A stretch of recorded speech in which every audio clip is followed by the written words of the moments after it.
بسم الله، ازيكم عاملين ايه؟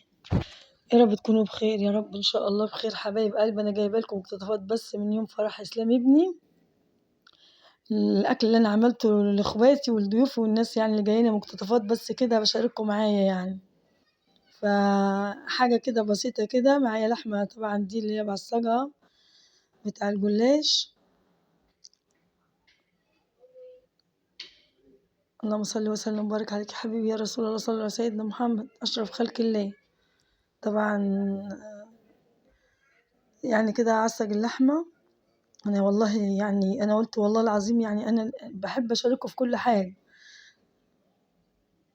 فقُلت للعيال تعالوا يا عيال بسرعة كده. كنا طبعًا المطبخ الله أكبر ما شاء الله كان فيه ييجي 6 أنفار بسم الله ما شاء الله. قُلت لهم تعالوا نصوّر مقتطفات كده لحبايبي كده إيه، أنزّلها كده إيه أحس بفرحة معاكم. طبعًا عملت كيلو بصل على اللحمة، أنا كان معايا كمية لحمة ما أعرفش 3 كيلو باين. قفّل الباب عشان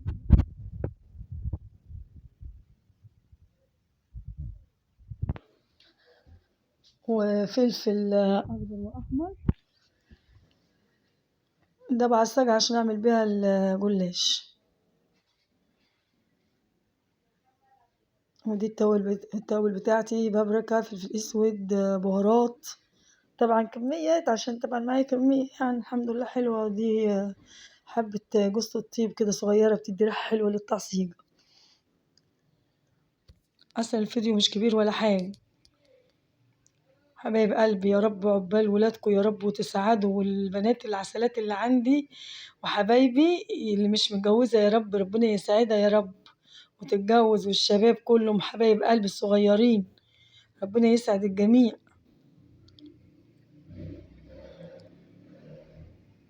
بس ما شاء الله اللحمة ما شاء الله مفرولة وجميلة ازاي.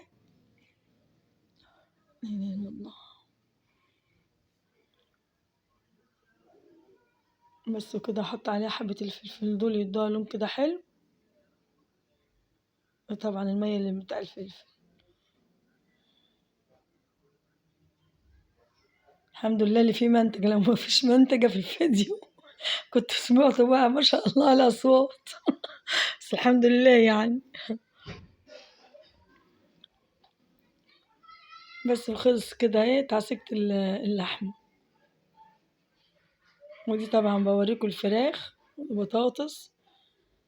وده طبعا الحاجة دي اللي في الطبق اللي هي التتبيلة بتاع الفراخ، توم وبصل ادينا عملناها. انا مقتطفات بس حاجات بسيطة كده بشارككم معايا بس.